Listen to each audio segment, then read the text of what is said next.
So we have decided that enough is enough. That if you want to argue with us politically, that's fine. But once you lie and you attack families and you propagate these lies widely enough, but you also start dividing South African society, then it is totally unacceptable. If you look at a combination of a number of utterances and public statements made from in and around July up to the final one last week, 20 November, it's clear that there's an unlawful and intentional act which is intended to injure Minister's dignity, and most importantly, it's invaded his privacy. So that's your crimen injuria element, and criminal defamation is a publication of material which has injured his good name. So those are the two main complaints we've laid, but in parallel we've said we should look at incitement to violence. Do you fear for the safety of your family?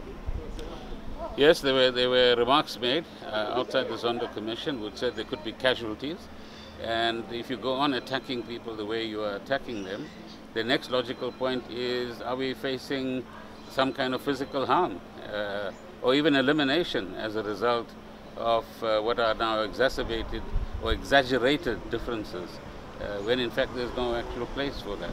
So you're promoting hatred. There's a bank that's got itself into trouble, but now suddenly I'm blamed for the trouble that the bank finds itself as a result of 2 billion rands disappearing from the bank. And that 2 billion rands belongs to funeral societies and poor people who've collected money in Stockvelds and so on in Limpopo. Now, who got the money? You know, as a forensic investigator would say, follow the money. Don't follow the narrative. So there's lots of attempts at distraction, and I'm sure the South African public is far more intelligent and far more wise than people actually give them credit for, and will very soon, if they haven't already, can see through this fog that is being created.